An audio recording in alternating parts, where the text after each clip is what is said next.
네, 안녕하세요. 이슬이 전문가입니다. 네, 오늘도 시장 한번 같이 체크를 해보도록 하겠고요.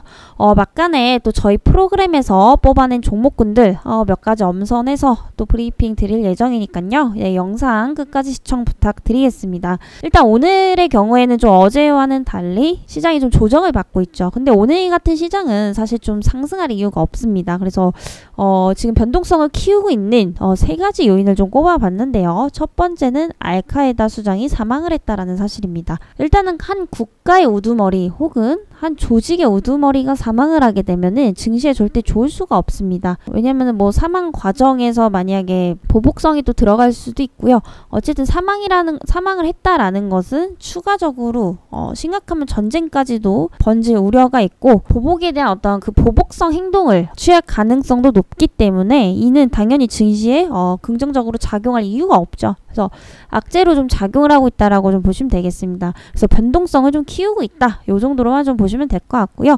두 번째는 미국, 중국의 PMI 지수가 좀 저조하다라는 겁니다. 그래서 PMI는 이 구매자 관리 지수라고 보시면 되는데요. 지금 미국이 2년 만에 역대 최저치를 기록하고 있습니다. 구매 관리 지수라는 거는 얼마만큼 구매를 많이 하느냐 소비자들이 결국에 이 얘기인데 이 구매 지수가 낮다라는 거는 지금 소비 심리가 많이 둔화되고 있다라는 거죠. 그래서 지금 미국에서 계속 주장을 하는 게 우리 지금 경기 침체 아니다. 뭐 이렇게 얘기를 하고 있습니다. 물론 이제 추가적으로 고용 지수가 발표가 돼봐야지 알겠지만은 이 PMI 지수만 봐도 썩 좋은 편이 아니에요. 좋은 편이 아니라 2년 만에 지금 거의 최저치라는 거는 점점 경기 둔화에서 침체로 갈 가능성을 높여주고 있다는 거죠. 그래서 아무래도 경기 확장 시기, 경기 성장 시기, 경기 회복 시기에는 이 PMI 지수가 월등하게 높아집니다. 그래서 지금 절대 그런 구간은 아니다라는 거죠. 그래서 점진적으로 지금 둔화 시기로 가고 있는 건 사실이지만 아직까지 침체는 아니다. 그치만 가능성이 점진적으로 커지고 있다라는 것은 여전히 뭐 시장의 변동성을 키울 만한 하나의 요인이라고 좀 판단이 되고 있습니다. 그래서 세 번째는 미국, 중국 분쟁 심화. 계속해서 좀 얘기가 나오고 있죠. 특히 미국에서 뭐 대만을 방문을 한다. 뭐 이런 얘기 나오고 있는데 중국에서는 지금 결사반대입니다. 너네 뭐 미국 가면 우리 지금 전쟁 일으킬 수도 있어. 뭐 군사적 압박을 가하겠다. 이런 지금 입장 발표를 또 하고 있는 상황인데 아무래도 이런 부분들이 이제 미국과 중국은 뭐 증시에서도 그렇고 전 세계적으로도 대표적인 강대 국가입니다. 그래서 우리나라 같은 경우에는 뭐 증시 부분이나 뭐 어느 면에서나 사실 좀 그 고래 싸움에 새우등 터지는 그런 이제 입장이 있는데 아무래도 지금 강대국 간의 이런 혈전은 좋지가 않아요. 얘네끼리 싸우면 결국에는 이제 증시가 불안할 수밖에 없습니다. 뭐 군사 위협까지 하면은 사실 말만 해도 이거는 증시에 뭐 좋게 작용할 수가 없겠죠. 특히 이제 러시아, 우크라이나 같은 경우에도 지금 전쟁 때문에 뭐 증시에 이렇게 좀 많이 안 좋은 영향을 끼쳤기 때문에 뭐 전쟁이나 군사 위협 그리고 뭐 무역 전쟁도 사실 좋지 않습니다. 일단 강대국들이 좀 조용히 있어야지 증시가 좀 멀쩡하게 흘러갈 가능성이 높죠. 그래서 지금 미국과 중국의 그런 사이가 좋다라고 볼 수는 없고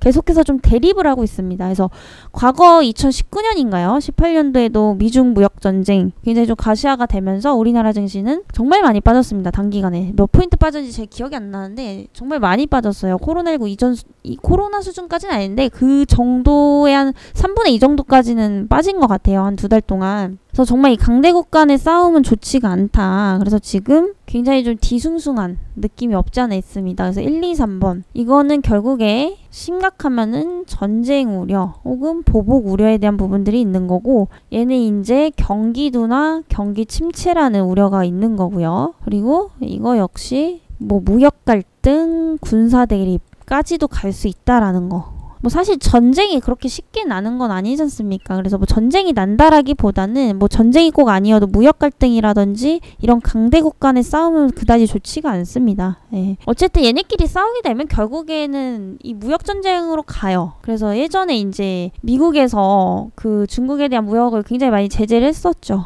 예, 이렇게 되면은 결국에 수출 수입이 원활하지 않게 되고 또 그에 따라서 우리나라 같은 경우에는 중국에 대한 수출 의존도가 높다 보니까 또 눈치를 봅니다. 이게 절대 뭐 좋게 작용할 리가 없죠. 그래서 이런 부분들이 조금 지금 증시의 변동성을 키우고 있다. 라고 좀 보시면 될 것 같고요.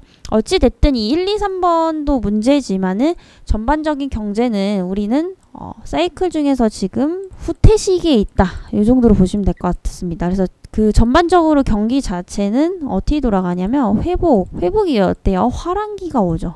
정말 경제가 좋을 때가 옵니다. 성장 시기죠. 이후에는 성장이 있으면 당연히 후퇴도 있습니다. 그리고 후퇴를 하다가 반등을 못하면 결국 침체라는 게 와요. 그래서 경기는 크게 보면은 이 4가지 사이클로 들어가는데 우리는 지금 후퇴 시기에 있다. 이거는 지금 반박할 수가 없는 팩트입니다. 그래서 결국에 지금 얘기하는 게 뭐냐면은 우리 침체로 가 마라. 가냐 마냐 이 얘기를 계속 하고 있는 겁니다. 미국에서도 그렇고요. 물론 가능성은 있지만 지금까지 봐온 바로서는 아직까지 속단하기엔 좀 이릅니다. 그렇지만 가능성이 있다라는 건 항상 염두를 해두셔야 되고 지금 일단 후퇴 시기입니다. 지금 뭐 알카에다 수장이 죽었다라느니 뭐 이런 미국과 또 이제 중국이 갈등을 벌이고 있는 좋지 않은 상황들이 계속해서 좀 껴있죠. 그래서 여전히 우리 증시는 뭔가 안정성을 갖기보다는 불안정성을 훨씬 더 많이 갖고 있는 시장입니다. 그래서 변동성은 항상 열려 있다라는 거 숙지를 좀 해주시면 좋으실 것 같고요. 또 이번 주에 그 미국 고용자 지수가 발표가 있죠. 그래서 그런 부분들도 한번 체크를 해보시면 좋을 것 같습니다. 어차피 그 결과에 대한 부분들이 또 발표가 나오면 그걸 갖고 한번 또 영상을 올리도록 하겠습니다. 그래서 오늘은 일단은 조금 큰 반등을 기대하긴 좀 어렵다. 이 정도로 좀 보시면 될 것 같습니다. 그래서 사실 이렇게 경기가 안 좋아서 경제 상황이 좋지 않아서 후퇴기에 따라서 이런 이제 주가가 하락을 할 때는 결국에 개별 이슈가 강한 종목을 볼 수밖에 없습니다. 경제가 안 좋은데도 불구하고 반드시 필연적으로 개발해야 되는 산업들, 대표적으로 어떤 게 있냐면 친환경 쪽이고요. 그리고 로봇 관련주들입니다. 이 두 섹터는 전기차도 사실 크게 보면 친환경 쪽으로 들어가겠죠. 자동차지만. 그래서 이 두 섹터는 사실 우리가 필연적으로 개발할 수밖에 없어요. 특히 로봇 같은 경우에는 이제 이미 뭐 삼성전자에서 발표한 것들도 굉장히 많죠. 올해는 이제 웨어러블 쪽으로 진출하겠다. 내년은 서빙 로봇, 그리고 2024년 내후년에는 이제 그 서비스용 로봇까지 이제 상용화를 한다라고 이미 지금 발표를 한 상황이고 이미 인수까지 끝났죠. 그리고 사업에 본격적으로 지금 들어가 있습니다. 그래서 이런 이제 인간이 살면서 필연적으로 개발을 할 수 없는 이런 섹터를 좀 보셔야 된다라는 거에서 친환경도 제가 누누이 말씀드리지만 지구가 이대로 가면 정말 망할 수도 있습니다. 그렇기 때문에 돈이 아무리 많이 들어도 반드시 해결을 해야 돼요. 어찌됐든 뭐 기술도 좋고 돈도 좋고 하지만은 결국에 인류의 가장 큰 숙제는 결국 생존입니다. 생존을 해야지 나머지 파생되는 것들이 결국 의미가 있는 거거든요. 그래서 이 친환경 쪽은 정말로 눈여겨보셔야 된다라고 말씀 좀 드릴게요. 뭐 섹터가 여러 개 있죠. 태양광, 풍력, 어제도 말씀드린 것 같은데, 그리고 뭐 원전, 그리고 뭐 폐배터리 쪽, 이쪽 관련해서는 좀 유심히 좀 지켜보시면 좋을 것 같습니다. 그리고 로봇 쪽도 미래의 4차 산업 주도 섹터 중에 하나예요. 이미 지금 기업들이 개발을 하고 있기 때문에 이 두 가지 업종은 반드시 장기적으로도 좀 주목을 하셔야 된다. 이렇게 좀 정리를 드려보도록 하겠습니다. 네, 오늘 바로 이제 좀 보도록 하겠습니다. 아까 로봇 관련주들을 굉장히 좀 많이 말씀드렸는데 주목을 꼭 해보셔라라고 언급을 드렸었죠. 그래서 저희 프로그램에서는 또 오늘 마침 타이밍 좋게 또 로봇 관련주들을 굉장히 많이 포착을 했습니다.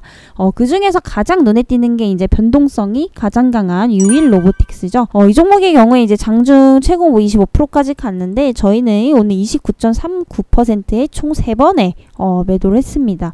그 추가적으로 뭐 퍼스트에 현대모백스도 보이네요.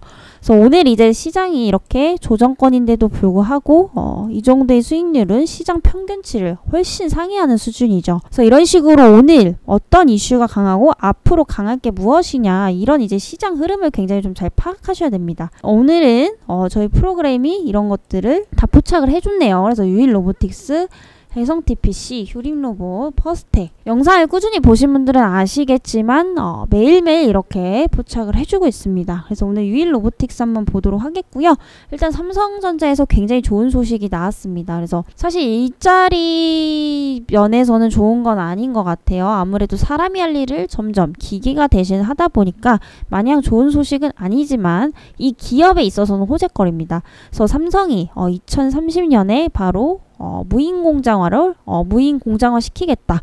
이렇게 지금 얘기가 나온 상황이죠. 무인 공장화는 말 그대로 공장에서 사람이 일을 하는 게 아니라 시스템이 일을 하게 만들겠다. 로봇이 일을 하게 만들겠다. 이런 의미입니다. 이에 따라서 로봇 관련주들이 지금 수혜를 받고 있다라고 좀 보시면 되겠고요. 이 유일 로보틱스는 뭐 기기라든지 부품도 이제 생산을 하고 제조를 하고 있지만 가장 주력 사업은 이제 스마트 팩토리입니다. 스마트 팩토리는 이제 생산부터 이런 유통, 제조 전부 다 이제 아울러서 디지털 자동화 시킨다라고 좀 보시면 되는데 그만큼 이런 것들이 한 곳에서 시스템대로 다 처리될 수 있도록 환경을 만드는 이런 이제 그런 지능형 생산 공장이다. 이렇게 좀 보시면 될 것 같습니다. 그래서 아무래도 지금 삼성전자에서 생산 인력 자체를 투입을 안 하겠다라고 얘기가 나왔기 때문에 이 수많은 로봇 관련주 중에서도 이런 지능형 생산 공장인 유일 로보틱스가 가장 큰 수혜를 받고 있다라고 좀 보시면 되겠고요. 나머지 기업들은 조금씩 차이가 있습니다. 특히 이제 뭐 SPG 같은 경우에는 뭐 부품 쪽 위주로 이제 제조를 하는 기업이고 이런 이제 스마트형, 스마트 팩토리형 위주의 사업을 영위를 하는 기업도 있고요. 또 감속기, 변속기 위주의 사업을 영위하는 기업들도 있습니다. 그래서 로봇 관련주 중에서도 그렇게 나뉘는 상황인데 일단 삼성전자에 있던 이런 소식에 가장 강하게 반응할 수 있는 거는 바로 유일 로보틱스라는 겁니다. 얘는 이제 지능형 생산 공장, 이걸 지금 만들 수 있는 어떤 자동화 시스템이 이미 다 마련이 돼 있죠. 생산, 제조, 설계, 유통. 그렇기 때문에 지금 이런 삼성전자 이슈에는 가장 강하게 반응을 할 수밖에 없다. 이렇게 좀 보시면 될 것 같습니다. 그래서 아까도 말씀드렸지만 이미 삼성전자에서는 들어갔다라고 말씀드렸죠. 근데 오늘 이제 이렇게 프로그램에서 또 이제 알맞게 또 포착을 해줬습니다. 그래서 이 종목 조금 주목을 해보시면 좋을 것 같고요. 두 번째는 이제 퍼스텍입니다. 퍼스텍은 이제 빅텍 그리고 뭐 스페코와 더불어서 방산 관련주죠. 그래서 보통 안보가 위험할 때 굉장히 상승을 많이 합니다. 근데 제가 아까 시황에서도 말씀드렸지만 첫 번째 미중 갈등 고조. 모르겠어요. 지금 그 펠로시 하원 의장이 뭐 진짜 그 대만을 방문을 할진 모르겠는데 계속 지금 이거 갖고 얘기가 나오고 있고 진짜 만약에 방문을 하게 된다면은 중국에서 어떠한 방식으로든 좀 가만히 있진 않을 것 같아요. 뭐 전쟁까지는 안 나더라도 이런 것들이 지금 계속해서 좀 갈등을 빚고 있기 때문에 아무래도 좀 방산주들이 좀 꿈틀대지 않나라는 판단이고요. 또 이제 정권이 좀 바뀌게 되면서 이제 남북 갈등에 대한 부분도 굉장히 좀 심화가 되고 있죠. 그래서 이런 부분들을 본다면은 최근에 이제 방산주들이 좀 관심을 받기에 딱 좋지 않나라는 생각입니다. 특히 이제 러시아 우크라이나 전쟁도 아직 끝나지 않은 상황 속에서 또 이제 미국과 중국이라는 강대국이 또 부딪히고 있는 상황이고요. 또 우리나라 역시도 남북 간의 갈등이 좀 고조가 되고 있습니다. 그래서 이런 부분들을 봤을 때 이 방산 관련주는 시장에 대한 어떤 리스크 방어주 정도 이 정도로 좀 보시면 될 것 같아요. 결국에 안보가 위험하면은 주식시장은 무조건적으로 떨어집니다. 돈이 아무 소용이 없죠. 자금 이탈이 당연히 일어날 수밖에 없는 거고 그렇지만은 이런 퍼스텍 같은 방산 관련주들은 당연히 상승을 하게 돼 있습니다. 그렇기 때문에 이런 이제 시장 하락에 따른 어떤 리스크 방어주 개념으로 좀 보셔야 될 것 같다라는 말씀에서 좀 주목을 해보시면 좋을 것 같습니다. 그래서 해성 TPC, 뭐 로보, 상보 전부 다 지금 로봇 관련주이기 때문에 조금 다른 섹터를 한 가지 좀 말씀드렸고요.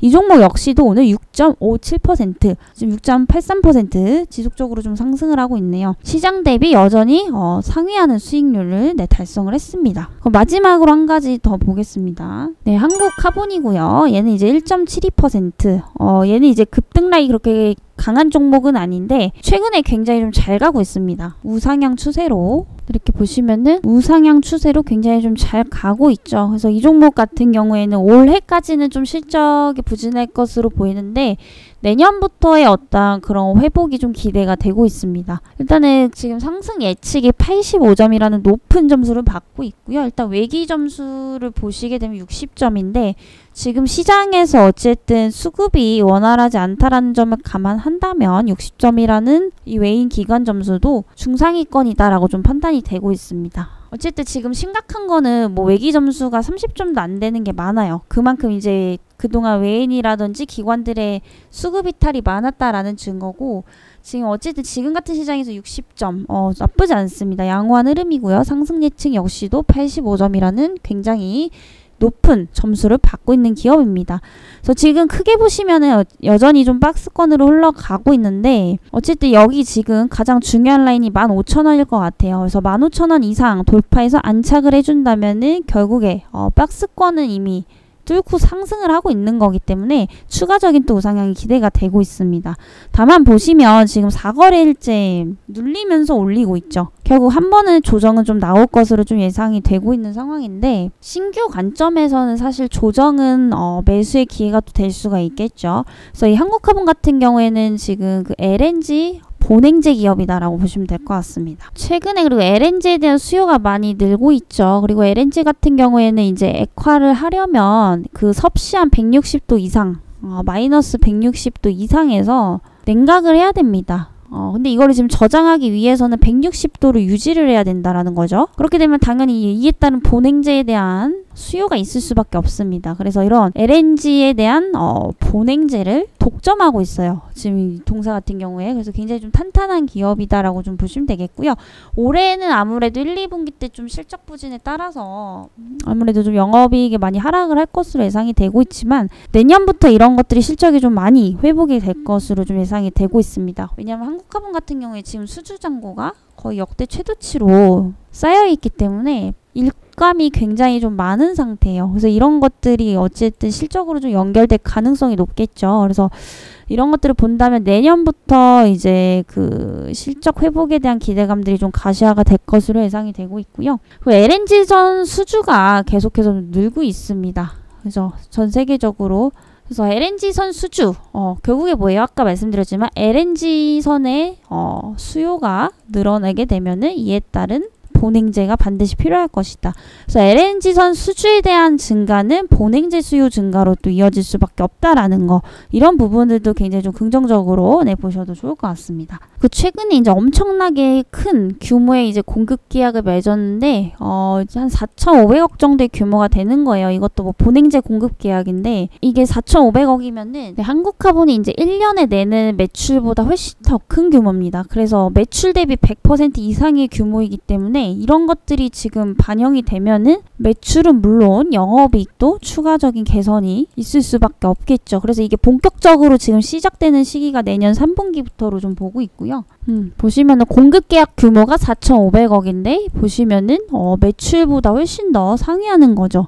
그래서 이런 것들이 이제 내년부터 슬금슬금 이제 반영이 될 것이다 이렇게 보고 있고 보시면 아직 예상 영업이익이지만 내년부터는 이제 21년보다 훨씬 더 좋을 것으로 좀 예상이 되고 있습니다. 그래서 20년도엔 사실 좀 이례적이었고 평균 이상보다 훨씬 더 상회할 것으로 좀 보이고 있네요. 그래서 이런 어떤 회복세에 대한 기대감들 그래서 보통 이렇게 좀 성장을 하거나 회복세가 강한 기업들은 좀 중장기적으로 우상향 가능성도 높습니다. 그래서 이런 부분들이 앞으로 좀 중장기적 모멘텀이 될 가능성이 높다라는 거고요. 한번 좀 주목을 해서 보시면 좋을 것 같습니다.